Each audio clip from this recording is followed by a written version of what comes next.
You can get Sons of Patriarchy completely ad-free on Apple Podcasts for $4.99 per month or $44.99 per year. This applies to our entire back catalog and every upcoming episode completely ad-free. Listening without interruption. If you don't mind the ads, you can still listen to the series for free on any of your favorite podcast platforms. This revenue helps support Outreach Idaho and helps pay the bills of the series. Now, on to the episode. Quick announcement before we start this episode. We've launched our website and initial line of merch. Go to sonsofpatriarchy.com and pick up a t-shirt, a sticker, or a crew neck fleece, or all three. And wait till you see our design. We went bold. A link to the website is in our show notes, or simply type sonsofpatriarchy.com into your search bar. Now, on with today's conversation. Before we begin this episode, we'd like to thank Leigh Robartes of Radio Free Moscow, KRFP, for working with the audio from our event in Moscow, Idaho on August 8th. He increased the volume and clarity of our voices, brought out the crowd questions, and made it a far more pleasurable listening experience in my feeble attempt at the same. Because of his work on the audio, we decided to repost the episode in full. Leigh has been an ardent supporter of Sons of Patriarchy since our inception, and we highly recommend that you check out his station at krfp.org. A link is in the show notes. Now, on with the event.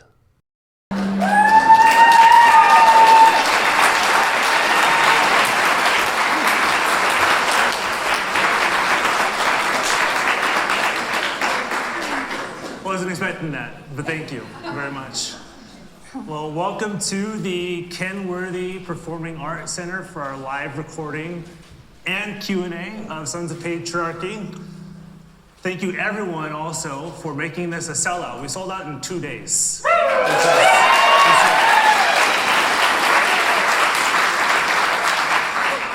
We want to make a note on that. 2 days. I also want to thank the fundraisers. We put out a little, not a poll, but a fund on DonorBox about a week and a half ago. And you guys showed up in 4 hours. So we pulled all the funds we needed to fly her out, to fly me out, to have our accommodations paid for our food. So you guys did that, Moscow.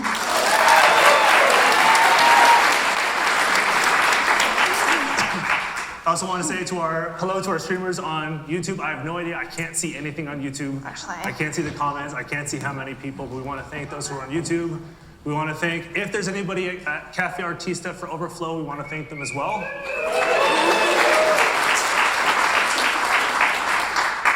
I have no idea if you know about Sons of Patriarchy. I'm assuming if you're here, you know about us, or you heard about us. But I just want to give a little spiel about us. If you haven't heard of us before, or your friend invited you and you're trying to figure out who are these people, why are they in my city, what are they talking about? So I started this podcast about 9 months ago. There's a lot of people behind this who I will be thanking, who will be scared of me thanking them, but I will be thanking them. But we started this 9 months ago because of a guy you know in this town. I won't even say his name, but a guy you know. But we started because I'm trained theologically. I'm a Christian. I know not everybody here is a Christian, and that's why I partner with atheists, agnostics, people across the faith board, anybody, because if you're human, you want him gone. Yeah.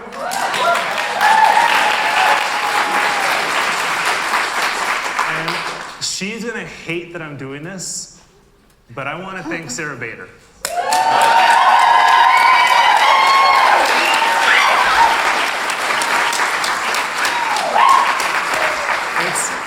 The running joke is what happens when you put a Christian and an atheist in a bar. You get Sons of Patriarchy. So if you meet her, please say thank you. This wouldn't be possible without her work. She's the heartbeat of this. So thank her for this.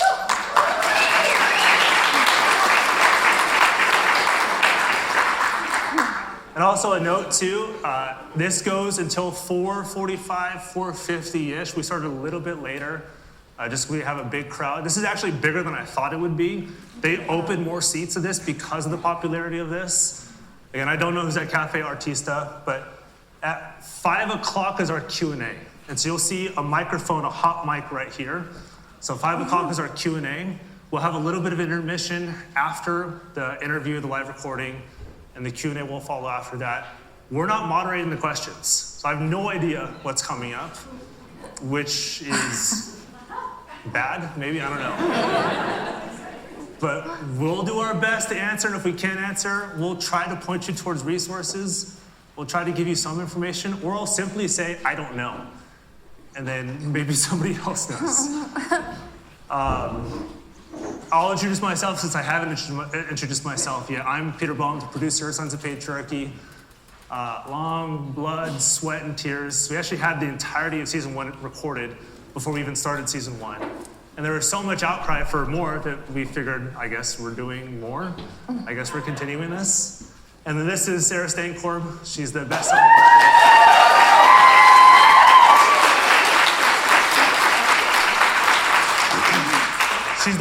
author of Disobedient Women, which is the book that's being signed after the Q&A at Cafe Artista for the meet and greets and also the signing.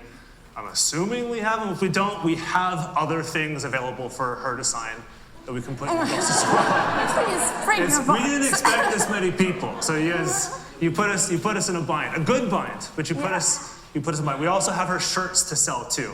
I actually have mine. I won't unbutton it because I have a mic on here. But I actually have my Disobedient Woman shirt under my dress shirt, and so we're selling those. Please buy all of them. Yes. Because we don't want her going back home with more of those, and half the proceeds for Disobedient Woman, the t-shirt, is going to Outreach Idaho, which is going to be, we've talked about this a little bit on the podcast, it's for survivors. We're trying to help survivors out, we're trying to give them the resources they need, legal, counseling, moving, whatever it is, we want to figure out some way we can help them. That's why we exist as a podcast, to prop that stuff up. If you haven't got your shirt yet, please do get your shirt. And I was told, please wear them. Wear them all across. All right, so let's get into it. We need your help. As you know, Doug Wilson has gone national, and with him, Sons of Patriarchy is in front of more people than ever before. With this growth, there's a desperate need to professionalize the podcast in all aspects: audio, video, and live events. The media is interested in Christian nationalism, but we want to help them get deeper. There's a dark underbelly of abuse, and the stories we platformed on this series. But as you know, there are many more stories that still haven't seen the light of day. Help us fundraise so we can devote all of our time to this work. Go to donorbox.org/sons-of-patriarchy or find the link in the show notes to give to this work. From the entire Sons of Patriarchy team, thank you. So, Sarah, after Disobedient Women, what's next? So I have been working on a book, second book, that I initially got the idea for about 10 years ago. As I started to notice other women my age, I'm a millennial. At that point, we were young women, and we're leading the church. And I thought, what's happened to me? It's happening with other women. Fortunately for me, no one took that book at that time, because now Gen Z women are flying out the door, and we're seeing trends where women across generations are leaving. So I've spent, really 10 years asking women what's going on in the church, and many telling me why they've left. But this last year has been a deep, deep dive, and we'll get into a lot of what I've learned. But I think one of the big takeaways that I keep hearing is when you're in the church, some churches, not all, but the popular sense of what it means to be a Christian in this nation now, you're damned if you stay, and you're damned if you leave, so you might as well go. And the title of the next book is Damned If She Does. And it's not coming out for a year or so. I have not talked about this book except to my husband and my kids who have no interest whatsoever. So I am putting a lot of faith in Peter and in all of you not to throw tomatoes at me. So that's what I'm here to talk about at first, and then we'll do a Q&A where you're gonna ask us what you ask. Yeah. So based off Disobedient Women, is this, I don't know if people are thinking this question, I thought this question, is your upcoming book like the sequel of Disobedient Women? Okay, now we have this, what do we do now? So so you wrote Disobedient Women, what's not just the goal, but does it relate to Disobedient Women, or is it something entirely different? So in some ways, I'd say yes. Talking to women for sure, among the reasons women are kind of giving up abuse is for sure one of the main reasons. And hearing about abuse within the church and failures within the church to deal with abuse. So in that way, yes. But it is not the only reason. And I think something important to think about, people don't change the core of who they are. They don't change a crucial part of their identity lightly, and they don't do it for one reason. There's usually something that pulls at you and makes you go, ugh, am I okay here? And then there's something else, and then there's something else, and then there's a tipping point.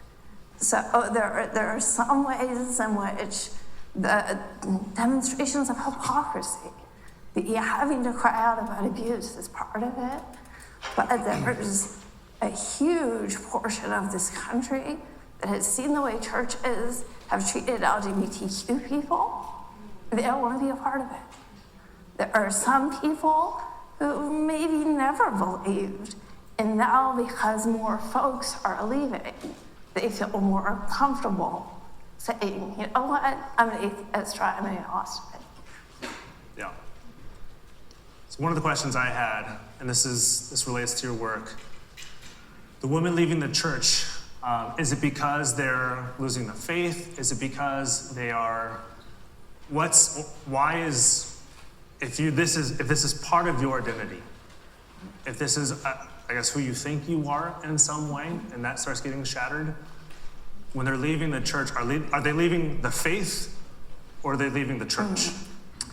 That's a really good question. So I hope to do a spreadsheet and kind of itemize the people I've talked to. I haven't done that yet. So I'm spitballing, but of the group of women I've interviewed, I'd say a third are agnostic and atheist, and yet they've changed what they believe. I'd say another, maybe third, have expanded what they believe. So they've taken maybe some pieces of their old faith and they've added in astrology, or they've added in crystals, or I interviewed one woman who, and it's a rather long, traumatic story, but she left the church and had lots of trauma around this, and got involved in a sort of healing modality with astral projection. So she kind of feels like she leaves her body and talks to other higher beings. And the higher being that helped her through was Jesus. Not Jesus from the church. Jesus, astrally projecting realm Jesus. And she kind of became one with that version of Jesus. And it helped her feel better. So there's that group. And then the other group, and these numbers are not adding up. So whatever I said, a third, we'll make them half. The other half are people who left because of their faith. Because they were taught there is this figure named Jesus. And he cared about the poor, and he cared about women, and he flipped the tables of the Pharisees. He was raucous and a rebel, and he would not tolerate the way that our churches are treating people. So they cannot call themselves Christians anymore, but they still believe in this figure of Jesus. They consider those stories of Jesus, and their conviction and their alignment with that figure of Jesus is why they cannot be in the church. And that to me has really been startling. Yeah. Thank you. You're more than welcome to amen if you're a Christian or like, yeah, Whatever your flavor is. however you want to amen. So you told me you liked this question, which was a surprise you liked this question. So we practiced this sort of twice before to make sure that I wasn't blithering and she was focused. You'd be surprised how hard this is to do sometimes. My book is in pieces on my office. Literally, I saw her office. It's in pieces on her office. So it's kind of here, it's kind of there. Yep. But you like this question, so I'll ask this for those who are listening, both online, Overflow, and then here as well. Is this book, Women Leaving the Church, is it like a projection? Like, I left the church, Sarah Stancorb, left the church. And now I'm trying to provide an apology, not like, sorry for doing this, but the reasons why I left the church. And so here's the book. Like, this is the reason, world, why I left the church. Is that why you wrote the book? So, no. I'm an agnostic. Don't shoot me, shoot the messenger. You're the messenger. No one shoot anyone. I shouldn't say that. Okay, so a little history about me. It was mainly I am Protestant, and then a couple of things made me question my faith. Some of it was I had a best friend who took me to an evangelical Bible study. Some of this is in the book. And they damn gay people, and they really didn't have a high opinion of women, and said women shouldn't be preachers and women shouldn't be in the church. And there was one way of looking at the Bible. And I thought, oh, I must be looking at it wrong. And I went to college and studied the Bible, and it made zero sense to me that you could take it literally. Because there's a history, there's stories from all over the place mashed together. There are two creation stories in the first two books of the Bible. How do you take that literally? So I thought, well, I'm an atheist. And I was so hurt. And I was mad at what I used to believe was God. And so I had a painful breakup with the church. This is before people were on the internet talking about deconstructing. So I didn't know, I just thought it was me, and it was pretty lonely. And then over time, and honestly through reporting and talking to people with a vast array of beliefs, I settled down. And for me, agnosticism is just an honest intellectual position. I don't know. I don't know if there's a God.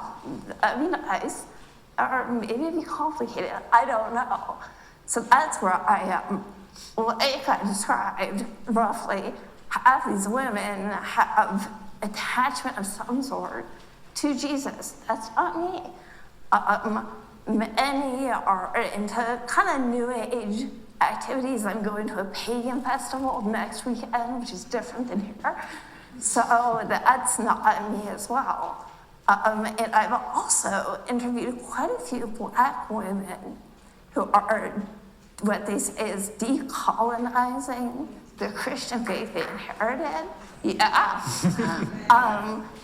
And trying to pull off the form of Christianity that was overlaid atop of the African faiths their ancestors brought over. And so they're practicing hoodoo that their grandma told them a little bit about. And they're trying through that not only to peel off the bad parts of Christianity that justified slavery, but also heal backwards.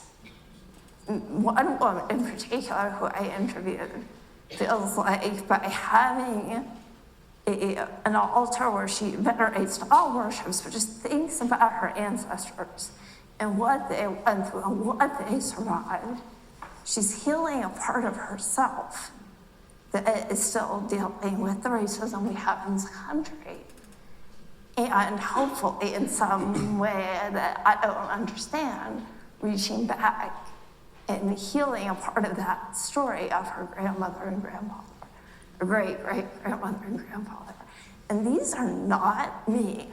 Like, this is not my story, but I'm fortunate enough to hear them and see this kind of like wild tapestry of beliefs that women are adopting and flourishing in. And I think that's the difference for many of them, because they were not flourishing before.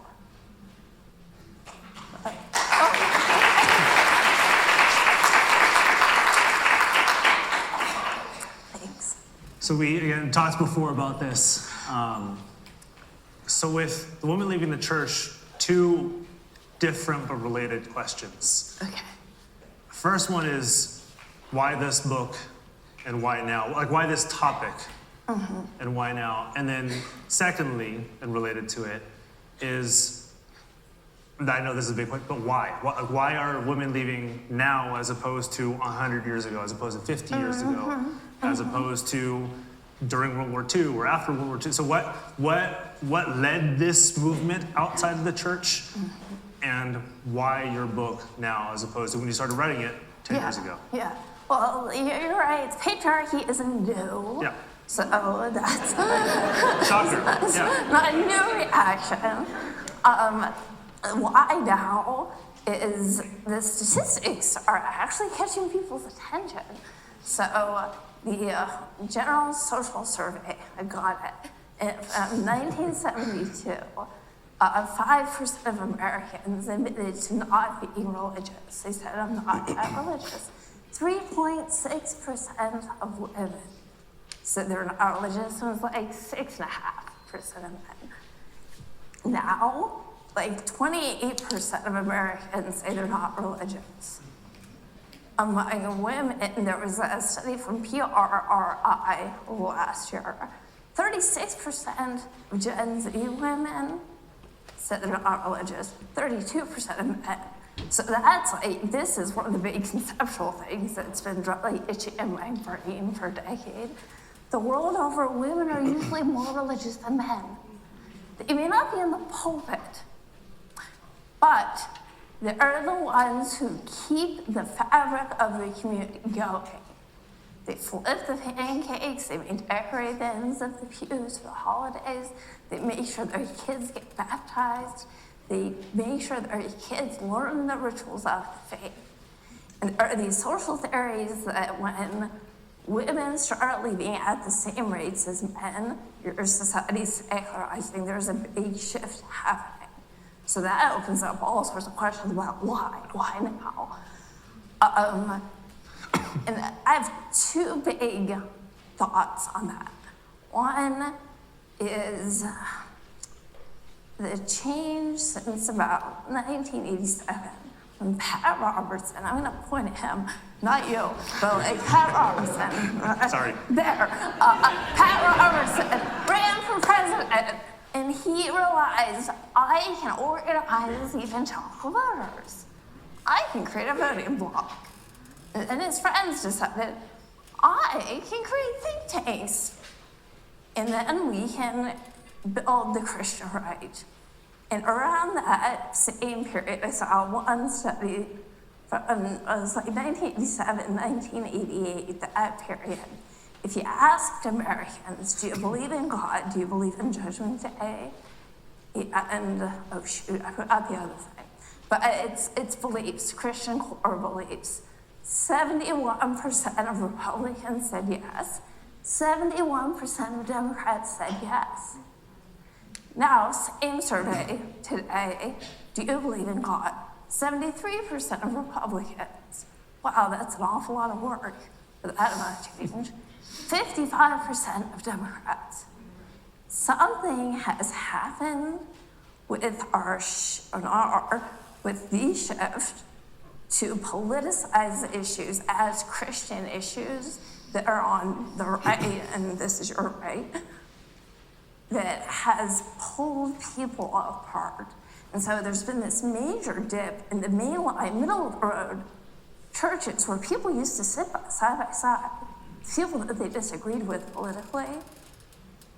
And now that's just not happening as much. What I've heard over and over is, I don't want to associate with that. Like, even if your church is not preaching that women should not vote, even if your church is not in alignment with these far-right ideas, that distaste has ruined church for a lot of people who are in the middle and the left. So that's it. The other big thing is the internet. It used to be if you had a kooky pastor, and that kooky it was just yours. Just as an example, that kooky pastor had horrible ideas, and it made you question your faith. If you looked around and no one else was talking, well, it must be you. Oh, I must be going to hell. With the internet, it isn't. You're not as stuck with your village church. And that's something I did cover a lot with disobedient women, is as people in that book started to talk about abuse within their churches, and they saw, well, it's happening here, it's happening here, it's happening here. Maybe there is something systemic going on. That same thing with disbelief.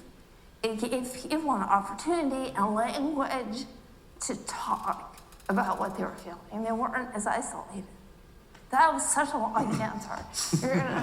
Oh, but it's good. Yeah, thank you. You give me some chance to rest.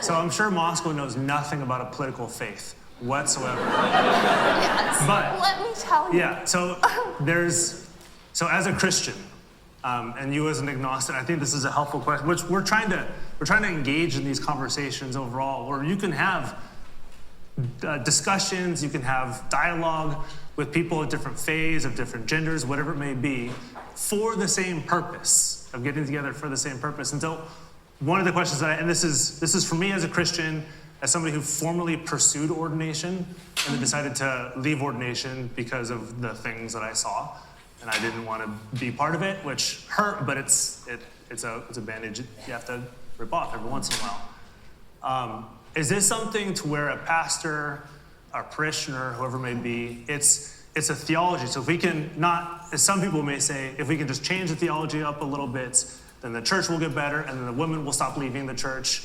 Or we have to really focus on Jesus' message and what he says and what he taught, and then we'll keep the women in the churches. What's the relationship between the faith that they held, and if it, does it get better? Do they stay in the church? If it doesn't get better, or is it they're leaving because they're leaving and there's not much you can do about it? So, I'm not sure is part of my answer. Statistically, women are usually the ones in a heterosexual family marriage, if that's the heads of your family, that train a child religiously. So if the moms aren't in the church, it's less likely their kids are going to grow up believing. So that's gonna be a factor in the future.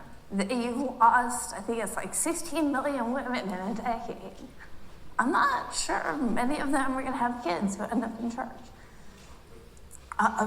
Looking at the collapse of the mainline churches, those were not churches that were making big political statements. Some were slow to, the United Methodist. I was raised United Methodist. They went through, from the time I was in high school So now, this protracted disagreement over how to treat gay people.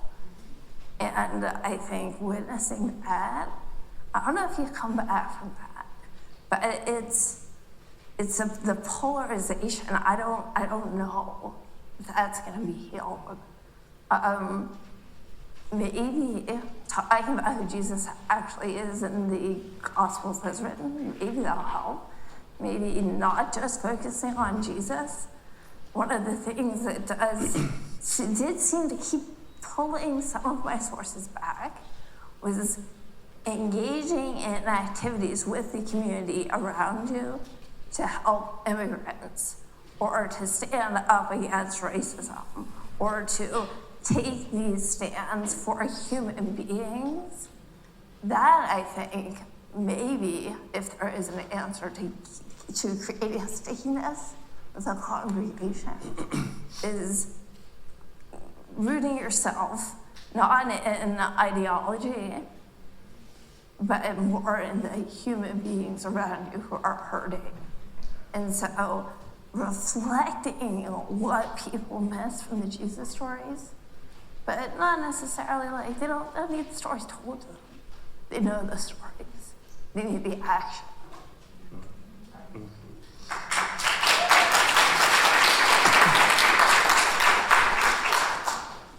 So related to that, and I know you don't love these questions. Oh, God.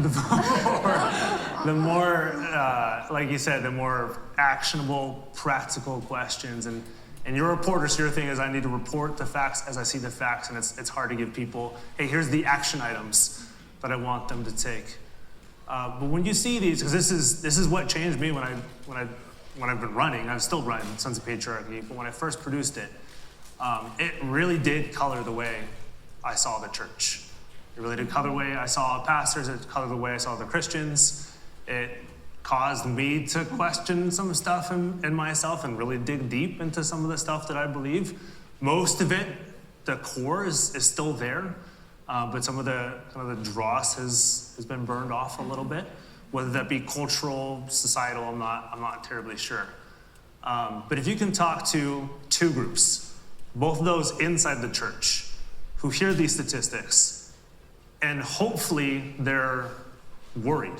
Like we're losing people, but we're losing women. We're losing those who are, hopefully they think they're integral, crucial to our church. Mm-hmm. People who can serve, people who can lead, people who can whatever. And then also those who are outside the church, where they say like, well, of course this is happening in the church. Look at the terrible shape the church is in. So if you can talk to both of them, those who are inside the church, okay, Sarah, I get it. The statistics are bad. So what? Like, what is this just like the church is horrible and now we have to kind of flush down the tube? Or the other side is like, thank God, the church is horrible. We get to flush it down the tube. So if you can talk to both groups, to the Christian who's hearing these statistics and saying, this is bad, what do I do? And for those outside saying, hey, I have friends in the church, what do I do? Okay, and I'm gonna answer with like statistics, because I'm not a therapist for pastors. And I would not pretend to be a counselor if I were not licensed. Aside. Yeah. Shocking training. Yeah. So, okay, yeah, I have a couple of things that just sparked as you were talking. Truly, for those who are in the middle, and this isn't for our right folks, maybe some. Recently, there was a thing in PRRI, again, I'm not positive, survey Catholics and mainline Protestants who had left, and asked why. And almost half said it was over the treatment of queer people. If you ask people 30 and under, it was 60%. So maybe don't be hateful to gay people and trans people.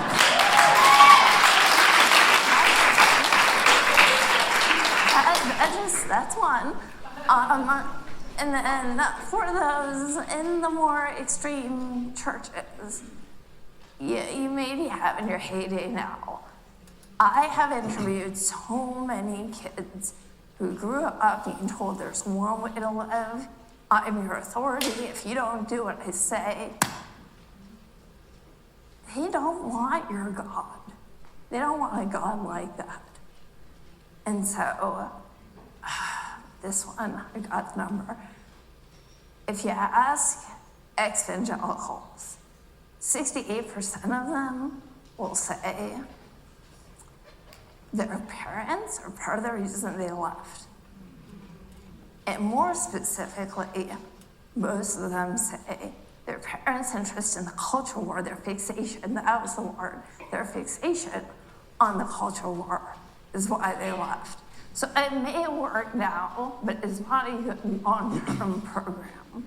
So that's just something to keep in mind if you're in the church. As far as those who've left, I don't know that I need to console them. Like there are certainly some of my sources. I interviewed this woman who is a Catholic sex abuse survivor, and her story is wrenching. She was raped for years by a priest. She's in her 70s. She is actually suicidal today. I don't think it's good for her to go to a church. I don't know what she needs. Help. She needs a financial settlement. That's what she needs. So it would be lovely. And those who are finding, there's this app, it's an astrology app. Chani is an astrologer, she's very progressive. Some people get a lot out of it. And you can do little activities, you write what you're hoping for in the week. And it gives you something to feel positive about. If that helps, good.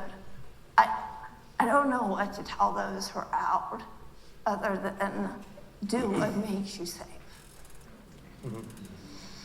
Yeah, so some closing questions in our last few minutes before our break, before the Q&A. If you can talk to Moscow, so residents of Moscow, I know there's we counted, there's something like 10 states represented here. If they showed up, there's a few countries that are here. We're not terribly sure why they decided to show up, but they did. But a majority is Moscow. Something like 2/3, 3/4 of the tickets were sold to Moscow residents or redeemed by Moscow residents. So what we would call like ground zero for a lot of this stuff, we're looking at ground zero. People here have friends or themselves are part of these statistics. So if you can talk to them as those who've left it, those who are experiencing it, those who know, who want to leave it, but they're at a certain church that is rather difficult to leave, to put it very mildly. If you can talk to them. And tell them what? And tell, I'm not even sure, but, and tell them, and not to give advice, but you're not the only one leaving, nor you're not the only one who's going through this. Yeah. You're not the only one who's hurting. You're not the only one who's been hurt. You're not the only one, unfortunately, who will be hurt. You can talk to them whom, like you said at the very beginning, I feel like this is only me. I'm the one who's the problem. Before the internet age, and even today, even part of the internet age, where they see the statistic and they say, that's great, but that's kind of ethereal, that's out there, but me, I'm hurting.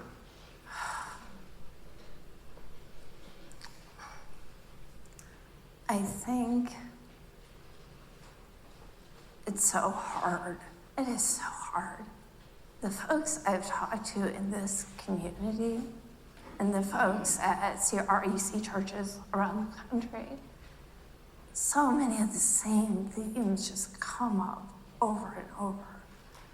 I usually end up interviewing women, and in the whole hierarchy of things that are, at the bottom. And I've talked to an alarming number of people who did feel that alone. and who not only felt like if I leave, I'm going to hell. I'm leaving my marriage. I'm going to lose the custody of my children. And everyone's going to hate me. I don't even know who I am if I'm not here. I don't have a solution for that. What I can say is that brave people have done it. And they have had to weather it. And they have weathered something that no church should be subjecting any person to. But they're still standing, most, not all, most. And I don't know if there's a God, but I think, for me, the model of human resilience is a wonder. And if you can look, if it's in a book, if it's on a podcast, if you can look to a person whose story is like your own and see there is a road, that I hope that helps. And just, if there is a God,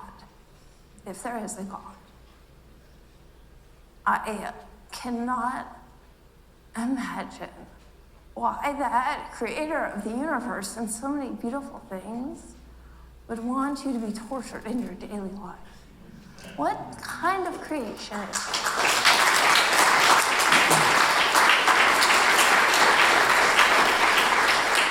And so, if you're someone who does still believe, like, consider what version of God you've been handed, and feel at your leisure to question it if it doesn't measure up. If you're told you're this small because God's so big, what is the nature of that big God? And how do you get there? Because this ain't it. Awesome. I think we'll end it right there with that answer. I think that about sums up why we exist as Sons of Patriarchy. So she's saying, reaching out, we really are honest with you. Please reach out to us. We may not have the resources immediately, but we have people who can talk to you, who can help you. If you want to tell your friends, please do tell your friends. I can leave my contact info. I'm sure Sarah can leave her contact info. We can point you to people who can help. That's honestly why we exist as Sons of Patriarchy. Yes, we're sometimes a little brash, but we're also brash because somebody else is brash. We kind of have to beat them to it, which helps a little bit. But before we end out, a few things before we stop the live recording and go into the Q&A. Remember, the Q&A is at 5 p.m., and you're more than welcome to go hang out in the lobby in the concourse, get some concessions. I can't make solid promises, but because this went seemingly pretty well, everybody showed up, this is not our last time.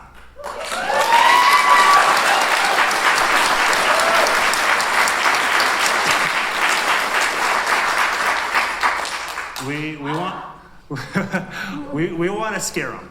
We want to scare them a little bit, and not in the way that they scare everybody else, but say, hey, you're not the only bullies in town, and we're the bully of the bullies. We make sure we're going to keep you in line. So we have that 15-minute intercession, and also it's not at 5, but at 6:30 is going to be the book signing at Cafe Artista. After party. Yes, after party. Yep. That'll be meet and greet. And honestly, from the bottom of my heart, from the bottom of our team's heart, from the bottom of Sarah's heart, I can't thank you enough for sure. I really, truly thought two things would happen. Number one is we got 250 tickets and like 5 people were gonna show up.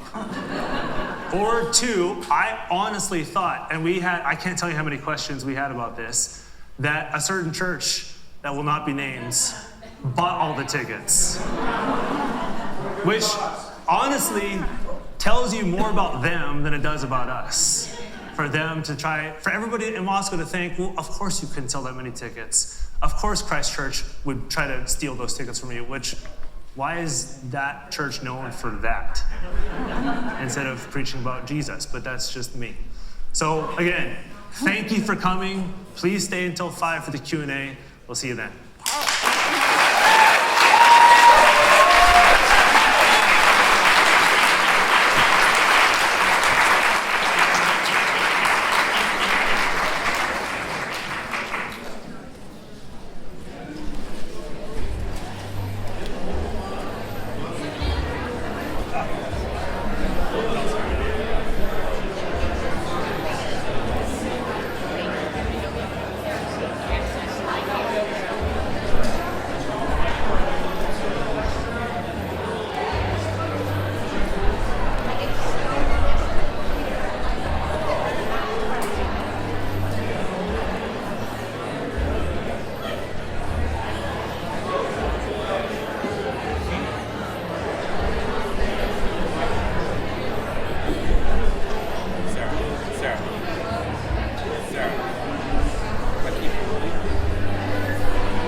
All right, Moscow. Kenworthy. You can hear my voice, clap once. You can hear my voice, clap twice. That worked way better than I thought it would. You guys are listening. Perfect. Well, first of all, thank you for sticking with us. First of all, for staying here for the Q&A after the live recording. I hope it was not just interesting, but I hope it was helpful or actionable, or made sense of things that you guys were thinking of, or just included you in something. Because it can be hard, I'm assuming. Being a Moscow resident, as it is anywhere else, I'm thinking, am I the only one who's fighting this? Am I the only one who's on my keyboard emailing a city rep, or the only one emailing a senator, or emailing a teacher, emailing a pastor? It could feel lonely, I'm assuming. And I gotta imagine it feels good to be with a lot of people who probably believe or feel some of the same things that you guys do. So thanks for coming. So thus starts our Q&A, and we're just a bit nervous about some of the questions that we might be asked. But actually, Sarah wanted to start off the Q&A. You guys can either answer this or not answer it, but we more or less want this to like be percolating in your brain. So take it away. Yeah, so part of this is me just being dodgy a little, because I'm used to asking questions, and I just had to answer a bunch of questions, and now I'm going to answer some more questions. But I feel like many of you probably noticed that CNN put out a piece that did not ask very hard-hitting questions yesterday. And in some ways, it's like the eyes of America are now on Moscow. And I think, CNN, if you're listening, contact do us. better. Do better. And I wonder what it's like. Like, you keep getting called an epicenter for Christian nationalism. What is that like? And what is it that told for you? I don't know if some of you, any of you, used to go to Christ Church. If it's just living neighbor to neighbor in a community and having that tension, I wonder what it's like for you. So, and I'm asking you to like hold the mic and tell me your own specific story. But if part of that can inform, if you do want to share, or if you do have a question, it's just something that's on my mind, because it's more, you are more than a 6-minute soundbite. The only thing we ask is if you can keep your questions to 30 seconds to a minute, just so we can get through them. If there is a lot, if there's not, we'll just sit here and stare at each other for the next hour. And if it's either hard of hearing or for the YouTube audience too, if I think I need to repeat it, I'll repeat it. That's not because I can't hear it. It's because I'm trying to help others who either hard of hearing or they're away from it so they can't hear the speaker. So, first question. Okay. Hi, I'm Julia Parker, and I am on Moscow City Council. So I wanted to talk about this dilemma that we have here in Moscow, is that we want to be a good, welcoming, kind community, and we want to have respect for our neighbors. But at the same time, we want to fight this Christian nationalist church. So, like, anyone out there who has ideas or thoughts on how you balance those two things, I think that that's an issue in Moscow that we really get hung up on, because we are fundamentally good people. We want to help other people, but at the same time, we can't accept the way that Christ Church is trying to change our community.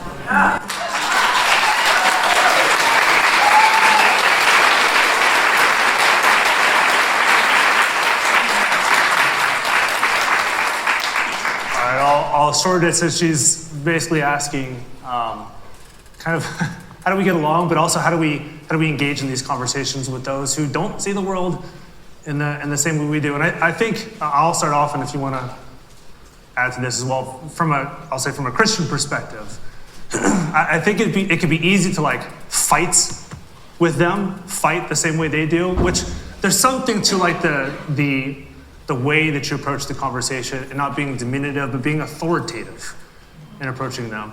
But if we're not giving them an alternative, it's just stop doing what you're doing, and that's it, they're probably wondering, well then, what do I do with this energy? What do I do with this activism? What do I do with all the stuff that I want to do? My guess is just a very simple answer is like, give them alternatives, like ways to push the energy that may not be where it's currently being pushed. Let them go fishing. That's right. They said let them go fishing. So, I have a story actually coming out in the New Republic, so I don't want to spoil it. But there's a school board in Michigan that it caught my interest because, like, it's on city council, but like many school boards in America, culture wars came, showed up, they were loud. People were yelling, what are you doing? You're teaching CRT to our kids. You're putting masks on them during a pandemic.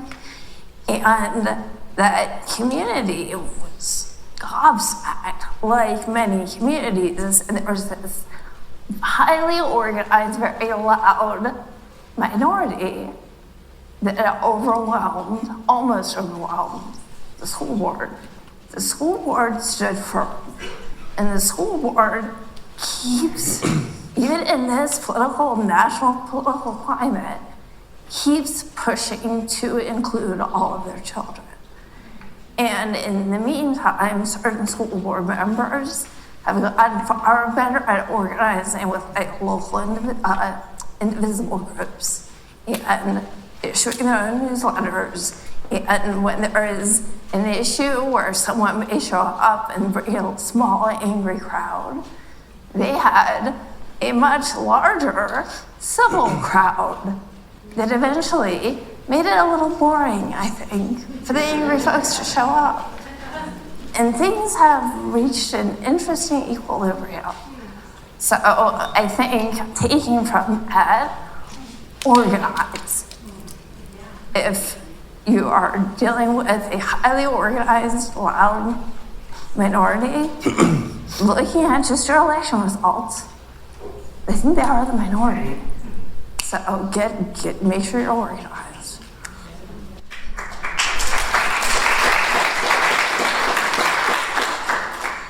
So, two things. First of all, I want to thank you guys for being here. It's incredible to see you guys, and it's awesome to see that this crowd is here. It's really inspiring.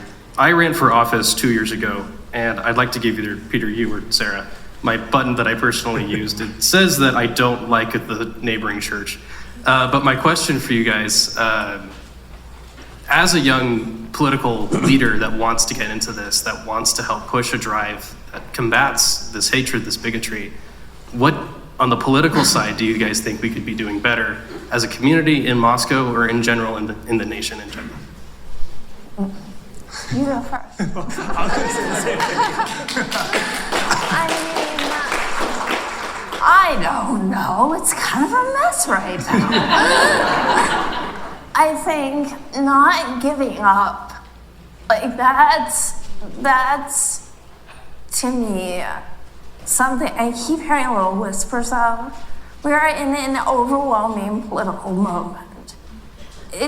You turn on the news, you open your phone. I was backstage for 15 minutes, there was another shooting.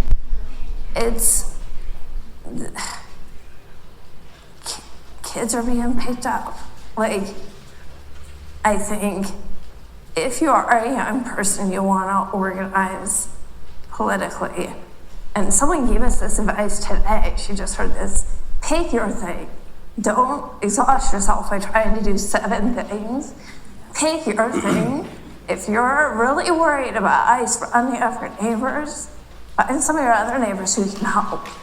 If you're really, really worried about Christian nationalism, I don't know, see if you can start a book study where you're getting folks to talk about some sort of religious dialogue where they're hearing from other people. I think thinking nationally, there's only so much you can do right now, but you're here. And you're in a place that's pretty relevant. So pick your thing and take care of yourself while you do it, but run at it and do as well as you can. Again, it's an advice question. Yeah. And I'm not a politician. I'm never running for political office. So kudos to you. No, never. Don't ask my wife. But I maybe the only 2 things, as somebody who formerly was trying to become a pastor, a preacher, which should be farther away from a politician than it is, but is a lot closer than it should be. Yeah. But I'd say the 2 things that I've learned, number one, I've learned to do this is listen. I'd imagine that's going to be pretty helpful as a politician. It's not just what you want them to do, it's what they want. And you can help along those lines. And it was sort of part of the last answer. It's give them a narrative. Give them a vision of the kind of society that you want to help them towards. Mm-hmm. Not just like, hey, here's this talking point, and here's this thing, and here's this policy. Because those help with one side of the brain. But helping with the whole brain, this is the kind of society I want us to flourish in. That's the kind of politician, and I'll lay my cards on the table. My favorite politician of all time was Barack Obama. I I love his approach to speaking. I love his approach to politics. But what he did is he invited you into something bigger than him. And I'd imagine that helps on even a local level. That is such a good answer. I want that answer. Because this moment we're living in, I think because it's so overwhelming, we're losing our political imagination. We're losing our ability to vision forward for an alternative to this hellscape. Yes, do what he said. Give them something better, and then figure out how to get there. I love it. Yeah. Peter, you should be a speechwriter. For him. All right, that's one. All right, folks, again, thank you. My name's Andrew Tucker. I'm a resident here in Moscow. I'm a longtime Idaho resident. The reason why I want to second something you said, and I just want to tell a little story that also says this is something that I feel resounding in the words you've said about how to help our community at large. I grew up in an evangelical situation. My grandfather owned a television station here in the Palouse for a number of years. You may have seen it. I don't have anything to do with it. But what I want to say is that when my family left that, my mom left first. My mother made the choice to stop being in the church. She started to get an education. And the thing that changed inside that, we lived in a patriarchal family. My grandfather was the patriarch. And when she changed her mind and said, I want something more for my family, I want my family to have an education, I want to have an education, she chased her thing. And her thing was, I have something more for me, I have something more for the folks who I'm taking care of. And the moment she did that, what changed was our family imploded. I don't have an extended family to this day because of that. I don't have a big family. I used to have a very large family. Now I have 4 people in my family. And there's a reason for that. There's good reasons for that. Because we were able to fight for what mattered to us. We were able to say education is something that does make us say, we're not the only persons here scratching our heads going, this can't be right, right? So you're right. You're entirely right. And the thing that kept me safe, the thing that kept me from going into white nationalist circles and doing all the things that we were so close to, was the fact that there were other things, other visions that were larger than what we were being told every day. And so I just want to give more amplification to those messages because as I am alive today, that is the truth. So thank you for being here.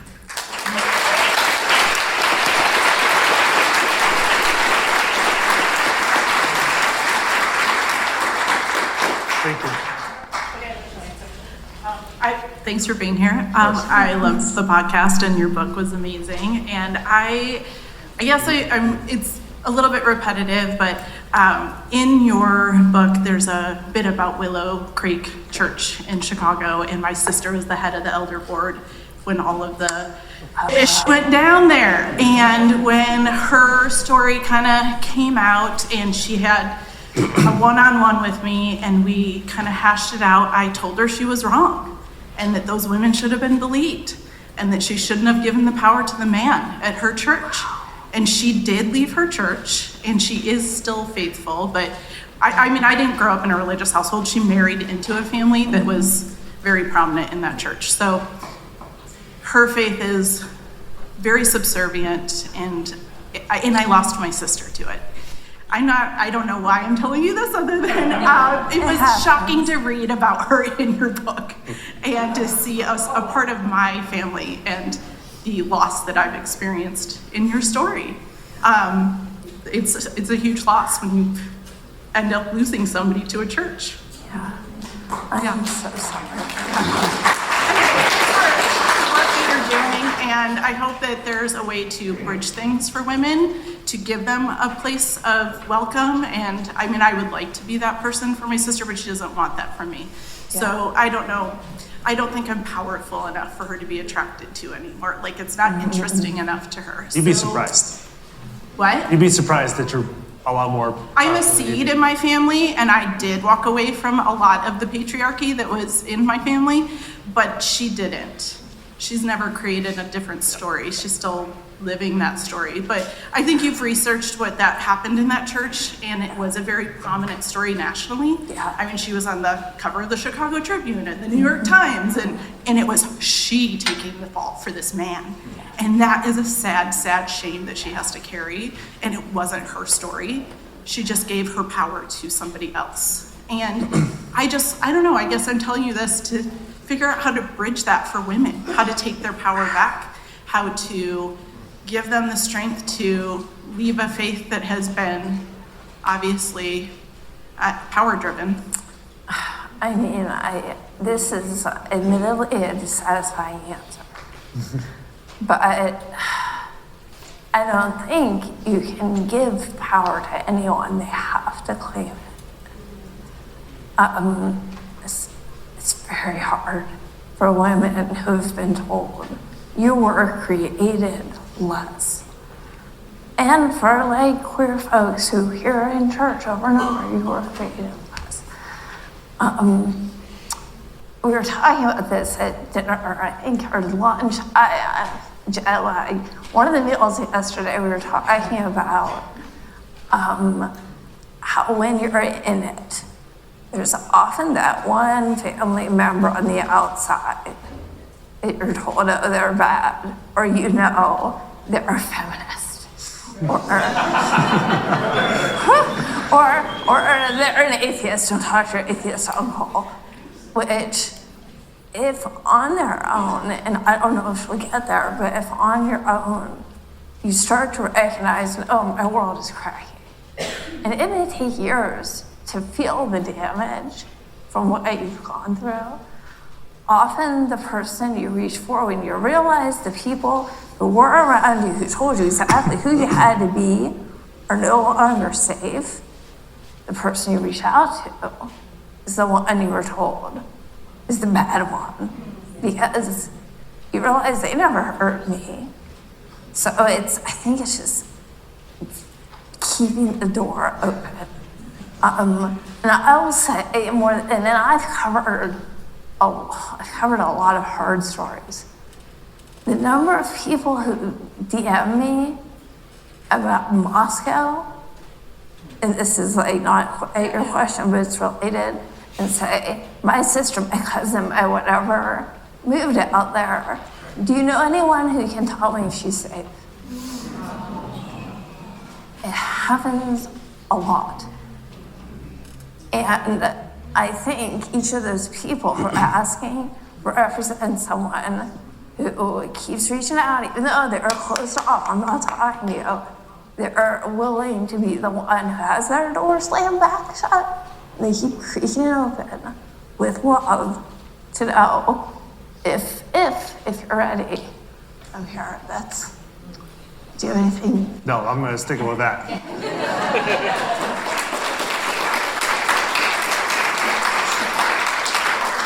If it's all right, before he speaks, this is Nathan Wells. I don't know if you know him. He was on our podcast.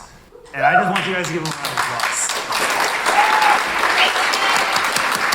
Him and his wife are the greatest people. I'm sure all of you are great. But they are particularly fantastic. Him and his wife, Christiana. So if you ever see them, please just hug them. Sorry. No, thanks. It's a bit overwhelming. Even what you said about the DMs and stuff, it just breaks my heart. Yeah. It's so sad to me, the condition of Christianity at Christ Church. And for us, it was a journey of deciding to go public and actually speak up. We're from a fairly conservative background, Christian church.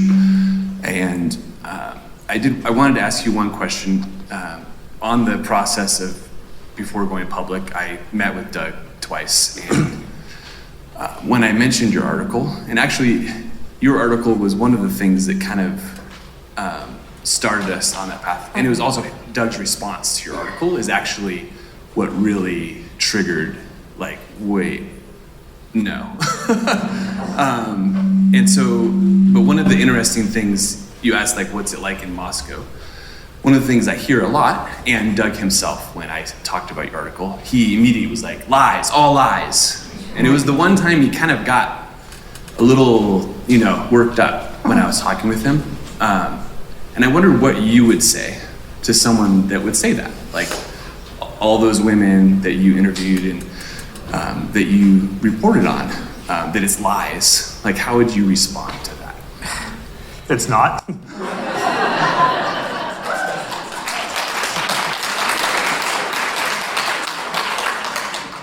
So, it's not like I just find people on Reddit and copy what they've told me. So, reporting on trauma is a long process. To build trust with a source takes a very long time. People are telling you the most intimate, devastating thing that has ever happened to them. That isn't something people divulge easily. And I mean, I've been at this long enough. There are certain things that I can see in a person who's having a trauma response. They will have a little detail catch in their mind. And they mentioned, one would not hear of a different story like you just mentioned. As she was being raped, she noticed the floral print on the sofa because she was disassociating and she was focused over there. There are these little trademarks of traumatic events. So there's part of that is something that takes time. It gives you time as you're building that rapport so that someone trusts you. You also start to just involuntarily fact check. If they tell you a story once, they tell you again, something changes. That is not the situation here. These are very consistent stories. Also, with the Vice article, I had medical records. This person has PTSD from sexual assault. They've had sex with one person, and it was her husband. There are these documents you need when you publish a story like this. Publications don't want to be sued, and especially in the blowback, after Me Too and Church Too, there is a low interest in taking on stories like this. So you have to have everything buttoned up. So that Vice story, it went through legal review. It went through fact check. My book went through legal review. It went through fact check. There are processes. If I just lied, I'd be poorer. I wouldn't be still a reporter. And it's nonsense. So your answer was smoother. No, they're not lies. I'll distinguish. I can't really generalize. And I'm not the organized one in Sons of Patriarchy. I'm the recorder and just publishing stuff. Sarah's laughing because she knows it's true. But I've probably talked to, 150, 200 people who wanted to tell their stories. Very, very few of them were excited when I pressed the record button. That's the last place that they want to be. Yeah. It's not thank God we have this really public thing to tell everybody. Because they know the second that goes live, their parents are going to hear it, their kids are going to hear it, their siblings are going to hear it, their church is going to hear it, the media is going to hear it, everybody else is going to hear it. And if that's you, are you really excited for the whole world to hear about what happened to you? It's not something you're really excited to make public. And so when somebody says, hey, you're lying, you're like, no, I'm scared. I don't know what else to do. And the people, at least I'll say, I think this counts for Sons of Patriarchy. The people coming forward with stories like this are not doing it for notoriety. In my case, many had to use pseudonyms. They have young children, they're dealing with custody issues. They're doing it because they're trying to save someone else. And that how they're willing to put themselves through to try to save someone else, to just brush that off, lies, I don't know what to do with that other than to say, you clearly have a lack of empathy. And I know that's a scandalous word around here. But there is something broken in your sense of care for other human beings. If that is your response. If your response is not, oh, like, even if you don't believe it, like, if you think if that happened, we should review, we should look into this, we should do something to make sure that this doesn't happen if you think it has not. Mm-hmm. Not come out swinging and take down the victim and call them names. Yep. I just... Last little thing before he comes up, I want this to be on record and for everybody else to hear. I've had an open invite with Doug to talk, and he has had radio silence. He does not want to talk, so this is an open invite. If Doug's listening, if his guardians are listening, I want to talk to you. Publicly, I want to talk to you.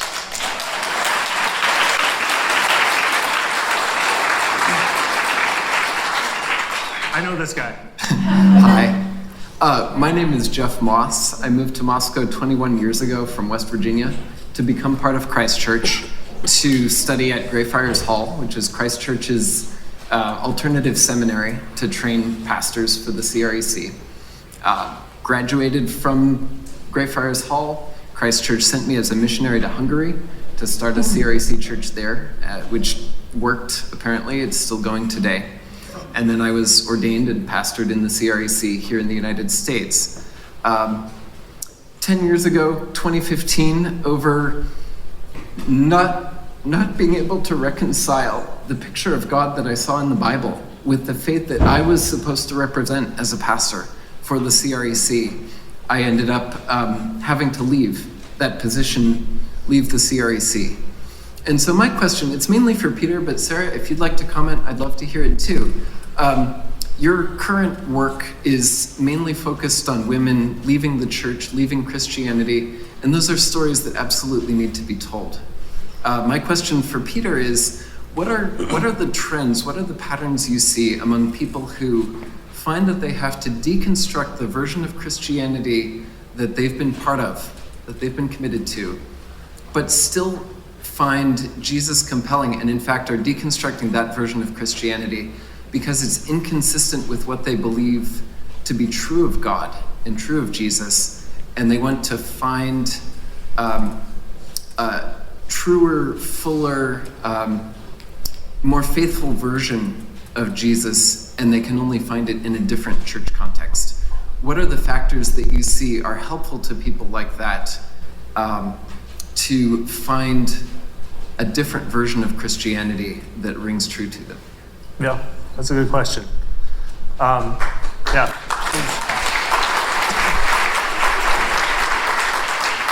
I hate if I'm embarrassing you, but he's on twice on Sons of Patriarchy. Please, please, please, for the love of all good things, listen to his episode. It is amazing. You will understand Christ Church better than Christ Church can help you understand Christ Church, as well as other things that are nefarious there. So please get to know Jeff and his story and listen to those episodes as well. I can't say I have a very compelling answer. I can just say I have my answer for this stuff. I was telling Sarah too, she actually asked me more or less the same question 5 minutes before we started recording. I didn't go to church when we started this podcast. I didn't tell many people. I didn't make it rarely known. And I was going through some personal struggles. I was going through some marital struggles, personal struggles, and then all this compounded with hearing these stories. I both question the faith. I have to be honest, I never questioned Jesus. I have to be honest. I never questioned Jesus. And that's because I was pretty well trained in this stuff, which, to be honest, that's not the case for a lot of people. Well, they're not trained in this, and our friend Doug is not trained either. But more to the point, I was sitting with these stories for 6 months before we hit play on the podcast. And I was going to an Orthodox Presbyterian church, which is not the same as the CRC, but it's like kind of in the same ethos environment. It's a Reformed church. And I was hearing Bible studies. I was hearing like, this is interesting stuff, I guess.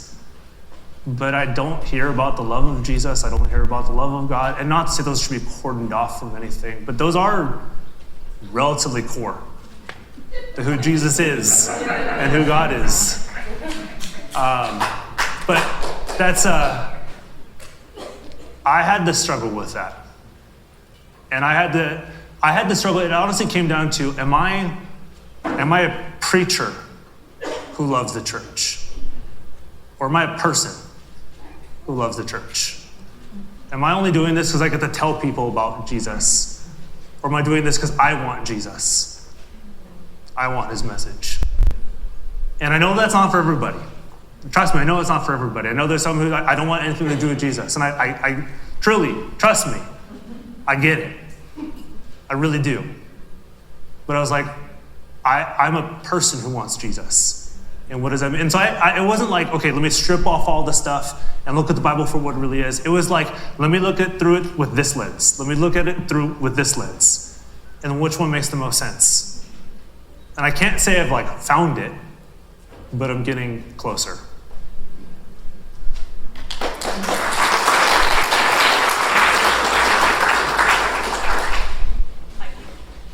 I know you too. Yes, you know me too. I'm Rachel Darnall. I will be on a upcoming episode next month. I'm from like an older version of Christian patriarchy than what's going on here. My family was involved with Bill Gothard's ministry, IBLP, back in the day. So watching this happen is like watching my childhood on replay, basically. My question is, I'm here representing Boise Presbyterian. Me and friends drove 5 hours, well, should have been 5 hours, it was actually 6 hours to get here. What can churches that are not in Moscow but are close enough to be relevant, how can we be a support group for people coming out of Moscow, especially people who want to stay in the faith and they're not ready to give up on Jesus, but they know something stinks here? I feel like that's a you question. I'll start off and you can add some of your statistics to it as well. Oh boy. I think, and we've heard that, I cannot tell you how many times we've heard this at Sons of Patriarchy. It's one bad church, or it's one bad denomination, or it's a few bad apples, but not the whole thing. And somebody, I forget who it was like, that analogy is horrific. Because if you have one bad apple, what the heck else happens to the orchard? Everything else gets bad. If you have somebody hurting in your church, you have another church in your denomination that's hurting, and you were not doing anything, that's, I won't say just as bad, because those who are perpetuating this is worse, because you're the one who are on the front lines doing this to somebody personally. But to say it's to relinquish responsibility. To say, hey, that's one bad church, is you like saying, well, they're in their own little corner over here, they're not very big, and they're only hurting their church, but I have a great pastor, or I have a great elder board. I was like, to be honest, your pastor is not that great if he knows this is happening over here. If your members know this is happening over here. And it's like, to be honest, it's just, you kind of have to be willing to get slandered. You kind of have to be willing to potentially lose your position. If you're a pastor, you kind of have to be willing to lose your ordination. You have to be willing to lose your congregation. Where are the pastors of Moscow? That's a good question. Do we have pastors of Moscow? Actually, that's it. Do we have any pastors here? My guess is no. Maybe we do. Who knows? Maybe they're here. I can't see it, but I don't see any hands. But that's also a good question as well. Where are the pastors? So you kind of don't have a choice. You gotta join in, and If our theology means anything, it's got to mean something to those who are being hurt.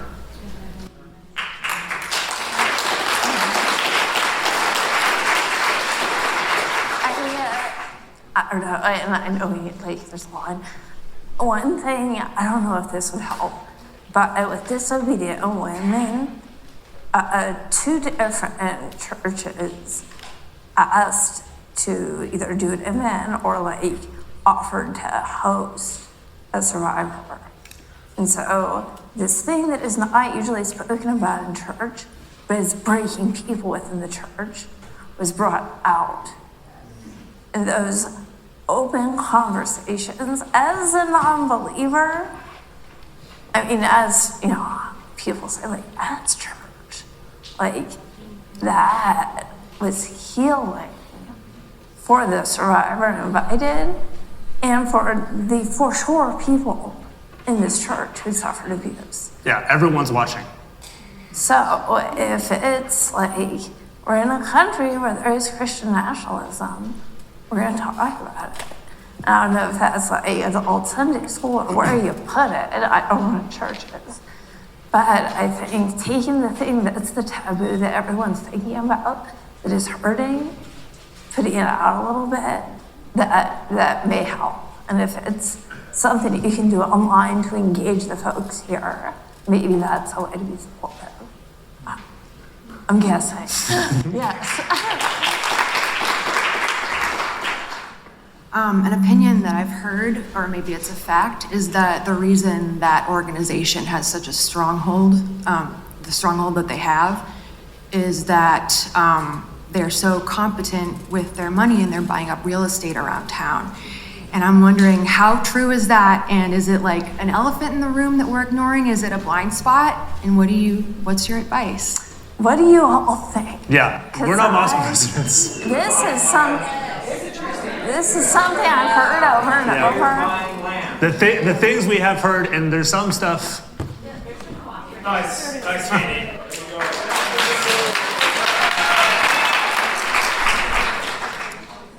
We have heard, and I want to be careful because I don't know all the specifics, but it is not an elephant in the room. That they are buying up land. They are buying up businesses, whether or not it's front-facing, whether or not it's hey, we're Christ Church, we're buying this building, and this is a really Christ Church affiliated thing. Some are, and some are, like you said, some it's in the background. And for those who haven't followed it, there's a Facebook page, the Christ Church Affiliates. If you go to Christ Church Affiliates, you'll see a list of the Christ Church owned or operated or majority. That's where I would go first, is go to Christ Church Affiliate. It's affiliates of Christ Church or business affiliates of Christ Church, but it's not an elephant in the room. It's very real. Someone just handed Peter a brochure, Moscow Community Investment Co-op. I have not even read this brochure, but it's on my hands. And if that may be something to look into. Yeah. So do I. So as a Moscow resident, we interact, of course, with Christ Church daily, and it's a whole range. If you have suggestions for both Christians and non-Christians, how can we encourage conversation with our neighbors who are Christ Church associated, but who are more on the fringes, and they're, as I've been told, they're just trying to do the best for their family that they see. But how can we encourage steering the conversations to both in a non-Christian and Christian sphere of this is not actually a healthy means or a healthy community that you're in? Do you want to start? Or do you want me to? I'll give a stab at it. Maybe this relates to an earlier question, both the political question and then also how do we have conversations with those who, and they were saying more within Christ Church. But on the fringes, I think maybe we sometimes overthink it and say we have to have a special get together, or we have to have Sons of Patriarchy in Moscow to do something about it. But I think what is Christ Church, and this is me putting them in their best light, not me agreeing with them. So let me preface it. The thing I always hear about them is they're community oriented. They have all sorts of events. They have potlucks, they have Sabbath dinners, they have things that like people know people inside really well. And to be honest, as a human, how much do you want to know other humans? How much do you want to be part of a community, of a tribe? It's hard being on your own. And so when you're offered this from Christ Church, it's tremendously compelling. Where you're with family, you're with friends, with those who you may not decide to be friends with off the side of the road. I think it's offering that. I think it's offering, not like, hey, we're a community against Christ Church, and we're going to tell you all this stuff. There is definitely room for that. Definitely room for that. But it's just, I know it sounds weird. It's like kind of doing what they're doing, but doing it better. It's being a community, being around them, being friends with them, going out with them, having dinners with them. And when they see that and they know you don't have an agenda behind it, I think that's more compelling than not.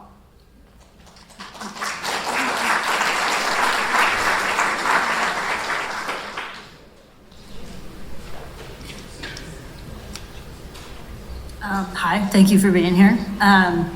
Well, Sarah, thank you for your question. And I don't want to speak for the community, but I'm sixth generation here on the Palouse, and I think have had the privilege of, and was raised, in Catholic Christian families, and I think you spoke to this early, but like a more sort of relational, like community-centered version. I don't think a week went by where, my grandma wasn't making funeral potatoes or knitting, crocheting Afghans for not just, people in the church, but a community member at large. And so I think I've been lucky enough to see a lot of folks kind of grappling with, like, this is not sudden, right? Like, this has been sort of coming.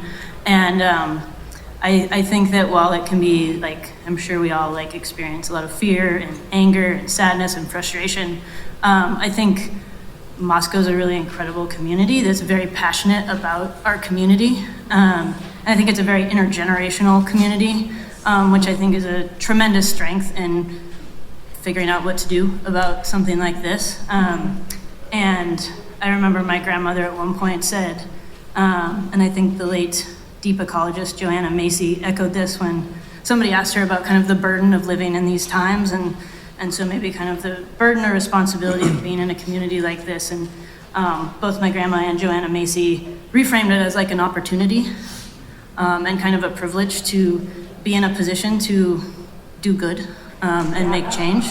And I think that somewhat relates to my question, which is maybe mostly for Sarah. We're obviously ground zero for this and the rise of some Christian nationalism, but particularly in relation to your work, that also has made us ground zero for people leaving the church. And so I wonder, like, yes, how do we fight back? How do we make, the church's life as miserable as possible? But I also wonder, given what you know about why, women in particular, but maybe just in general, people leave the church, or why maybe they don't, if they've thought about it. What can we as a community do to support the people who are leaving, who have thought about leaving? What can we do to, and I think maybe you spoke to this, probably community and support systems are a big one, but I guess if you, from your research, and having been in this community as well, how can we as a community be conducive and be a really good support system and network for those people who are thinking about leaving or who have left? Yeah.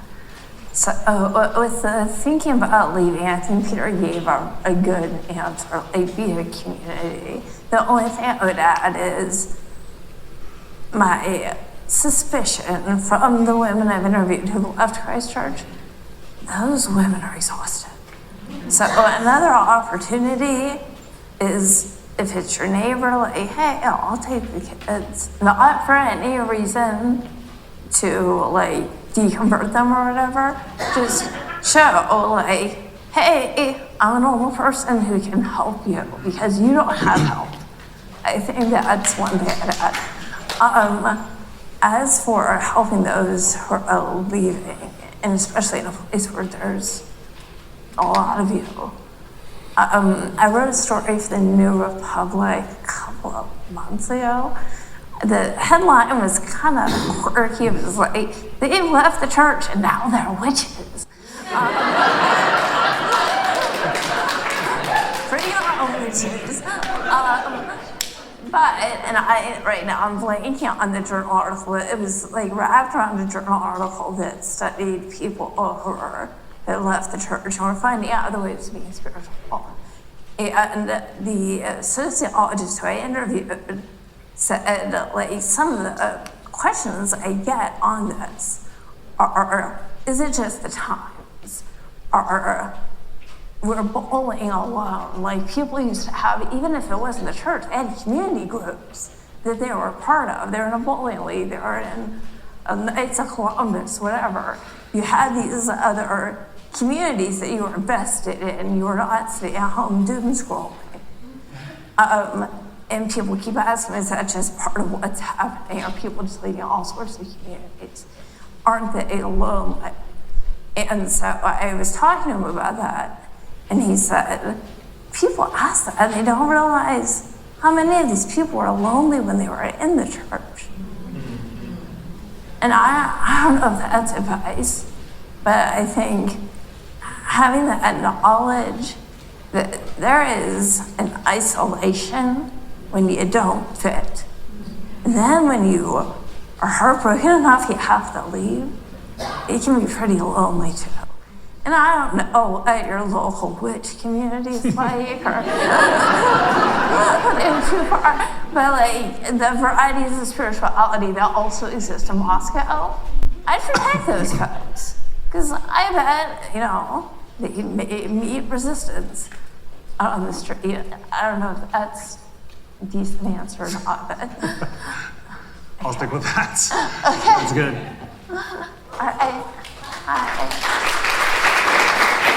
KRFP, Moscow. I'm Liberty. I've been a fan of the podcast since it first started, and I don't know how it was suggested to me on YouTube. I think it's because I've been kind of following the whole Moscow mood rabbit trail for years and years, and it's super interesting to me. It's just, so anyway, at first I want to raise a glass to Sons of Patriarchy. So, yes, cheers. Drinking a White Russian, so it's kind of the compassion ties the room together. So, sorry, that wasn't, anyway.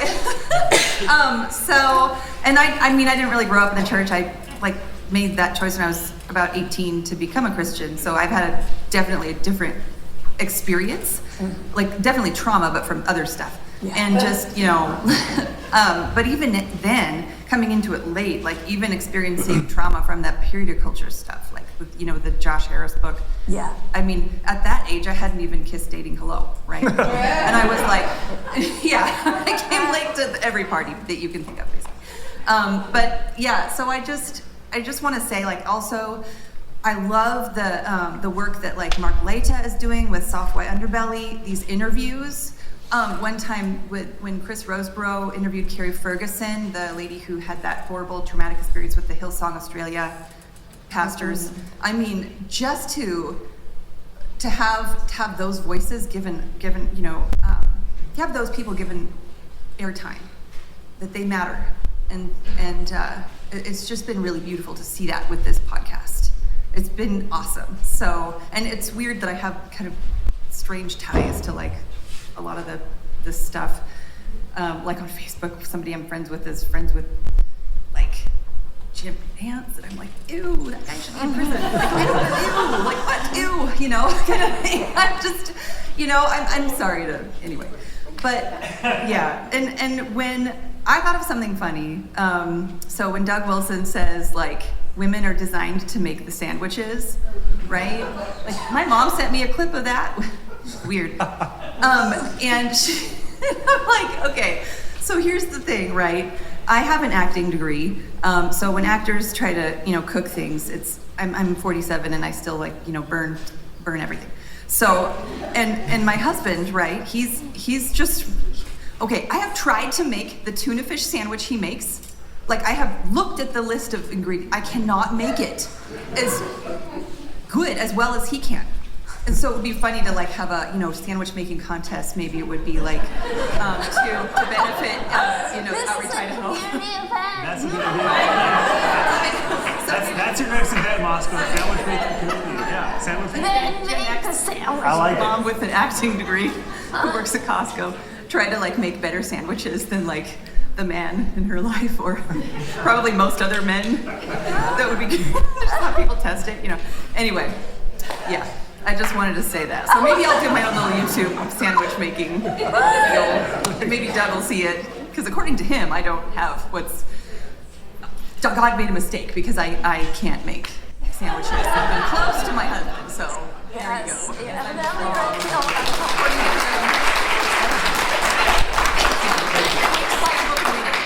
Anyway,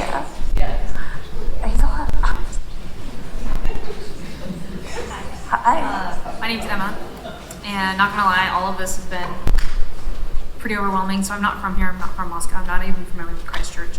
Never mind. I grew up very conservative, evangelical, fundamentalist leaning, all that sort of thing. If you're familiar with John MacArthur, my dad graduated from that seminary and he's a pastor. Can you hear me now? Yeah. Okay. I can hear you. To briefly restate that, I grew up very conservative, Christian, evangelical, all that good stuff that you're familiar with. And I live about an hour and a half away from here, and I'm virtually alone as far as leaving the church up there. I do have some relatives that are supportive, but they live quite a ways away from me, out of state. So first of all, very cool to see so many people like actually talking about stuff that's been in my head for so long, and I didn't realize it was such a thing. So thank you for that. Secondly, I have a lot of questions, and I'll try to keep this succinct. But like, I've decided for myself that leaving was worth it, as difficult and costly as it was for me. But that is a question that I hear a lot or see a lot from other women who do finally start to question leaving. They're like, I'm gonna get kicked out of my house. I'm gonna lose my kids. Like you mentioned earlier, I'm gonna lose all these things. And I guess one of my questions is, in all your interviews with talking to these women, do you find a lot of them coming to the same conclusion that confronting the trauma and starting on my own, losing my entire community, it is worth it? How many of them do you find going back? Back to faith? Yeah, back to the church, back to the faith. I know for me, I decided not to because I was like, I'm alone now. That I'm abandoned now. That would just be going back to more abandonment, because it wasn't like I wasn't abandoned then either. So, I would say I do not have a hard number. It is highly unusual if you go through losing that much, and the church weaponized the threat of losing that much to want to associate with that church. So I think that's very unusual. I am thinking one of the women, actually in the first book, Vicki Garrison, who was like at her end. She had way too many babies. She was having like reproductive issues and kept having babies because that was her role from God. And you see a friend in a similar situation who thinks, well, my kids will be better off without me. I think, that's the choice you're confronted with. I hope you save yourself. And I don't think I'm adequately answering, but I hope you save yourself. And if you can bring your faith along with you or find a way back to it, then good. But I hope it's a version of that faith that does not enclose you in a new trap. And I hope you're able to learn from the escape, I guess. And just one more thing that was a question that kind of got answered already, but I thought it was worth mentioning. was like, how do you talk to people who are still in that, or thinking about leaving, or maybe not thinking about leaving? I try to still contact my family that's still in the church, and I am met with quite a bit of aggression when they do stupid talk to me. But I just want to, and at first I was like, how do I approach that? How do I do that? You've talked about that, and I just want to, and I realized in my experience, there were little lights through my whole childhood that people saw, and maybe some of them should have been more aggressive in stepping in after seeing the abuse, but most of them didn't know, because religious freedom and all that needs to be protected. And without going into that, I just wanted to put out there that the people that did, the estranged, the atheist uncle or whatever that sent me the necklace, the person that sent me the email, or the other relative that said, hey, you sound depressed, even though depression was a sin, right? The grandpa that constantly was like, why aren't you in school? Why aren't you in school? And, my parents would lose their minds, and, and I would join in with that and act just as aggressively against that. And yet those were little lights that ended up being my lifeline for escape in the end. So if you're met with aggression, just know it's not making an effect. Yeah.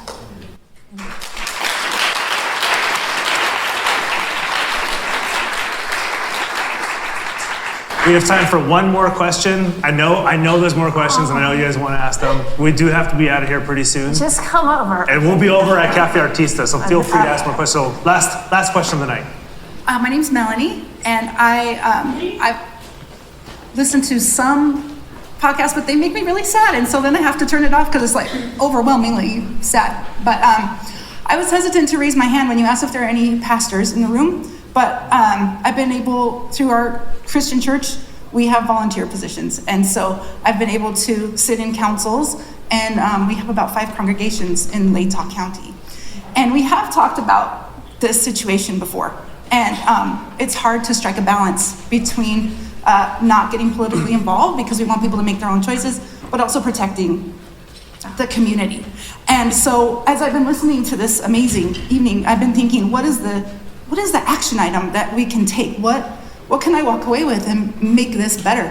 And I think that if all of us, no matter what our beliefs, what our groups and organizations that we're in, if you can tell your leaders, hey, we want to get together with other congregations and other organizations, and so that when the other organizations reach out, the answer is yes. Because we did try to reach out to a couple different churches and they didn't want to hang out, but we don't want to convert anyone. Like, let's just hang out, right? Like, let's just be together and be happy in each other's beliefs and the beauty that is Moscow because of its diversity. And so I just want to put that out there, like, tell your people, and then we can get together and we can be stronger together. And then my question to you is that, I find myself in a weird spot with this whole conversation because I do devout Christian church goer every Sunday, but I can see that that's really, it's on the way extreme bad side, but I find myself more in the middle, and politically I'm conservative, and it feels like sometimes I need to be liberal to fit in with this conversation, but politically I'm conservative. So where is there room for someone like me? Because I know there is, but I'm like if I go to vote, okay, I'm a Republican, okay. So I walked in to vote in the last election, and I was gonna cast my little Republican votes, and I saw, because I work with some of them, the voting block of Christ Church walk in to vote together. And I knew for probably the presidential race, we probably voted for the same person, right? But then locally it's very different, and I don't want their candidate to be my candidate. So what can I do? I don't really want to run for office either, so I know, don't say that. Right? Yeah. I mean, that's one solution. I'll answer this while you think. First, I want to say thank you if you're a liberal conservative for not booing if somebody says I'm conservative, or somebody says I'm liberal progressive, for not booing for liberal progressives. Because to be honest, that's how Christ Church grows. There's Christ Church and there's everybody else, and they fight against each other. And then Christchurch is like, we're just on our own way, doing our own thing. And I know there's fighting that happens with everybody else and them. But thank you for not booing. Thank you for, yeah. But and it takes a lot of courage to say that where it may not be accepted. But I think that's what you guys can learn even from her coming up, is whether you're Republican, Democrat, conservative, black, white, whatever it is, this is a fight you guys can get together. And that's kind of why we exist. That's why we intentionally, even though I took a political stand, on the podcast, we don't take a hard political stand. We don't say like, you gotta do this. Because we're trying to bring everybody together in this fight. And I think that's the way that you do it. So if a church, if you're a progressive church and a conservative church comes calling, please say yes. If you're a conservative church and a progressive church is calling, please say yes. If you're an atheist organization and a very conservative church is asking, please say yes. If you're a church and an atheist organization is calling, please say yes. But just say yes to everybody and then grow together.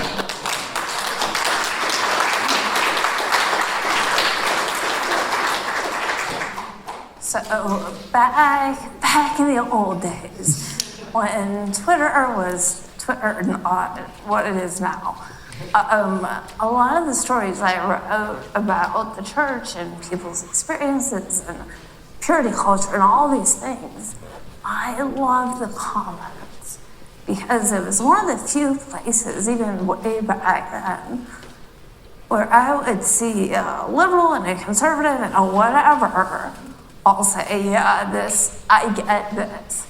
And then they talk. And it's I don't want to call it an opportunity, because that's not what it is.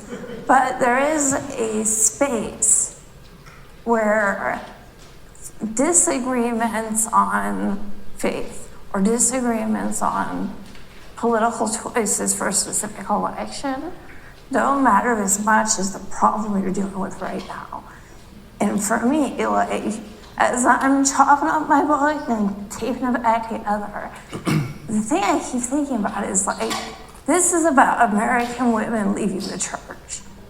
But it's also a book about politics, which I didn't think it would be.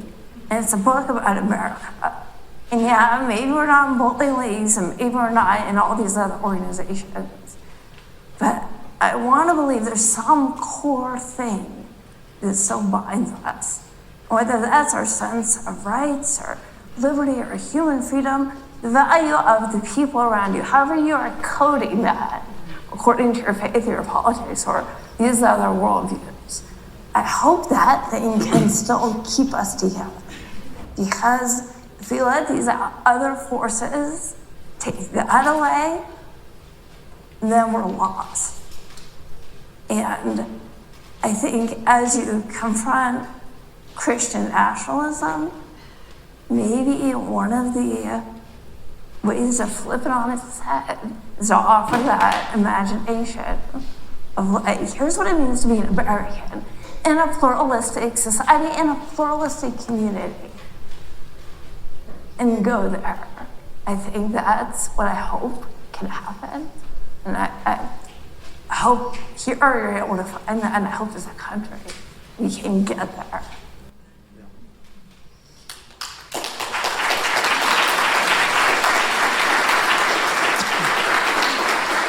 So, 3 things before you leave. If you want to come to Cafe Artista, it's that way somewhere. I'm not from Moscow, but it's over there. So if you follow, somebody says, you put it over there. No.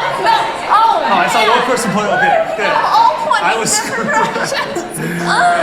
All right, so head this way, and you'll hit Cafe Artista. Or someone will say no. Yeah, or someone will say no. But before you go there, there's a few things. Outreach Idaho, I do want to make sure that if those who are looking for help, looking for resources, or know somebody who's looking for help and looking for resources, that's literally what it's for. It's for those who are looking for help. We have a good amount of people who are intake. We have an intake team. There are people there. It's not just a website. It's not just an organization, it's not just a nonprofit. There are people there, and they will respond to you. We'll do better at responding to you, but there are people who are there who will respond to you. Also a reminder, please, please, please wear your shirts as much as you can, as often, and maybe like tomorrow. I know tomorrow's a big day for Christ's Agenda, so wear it all day, and just let them know.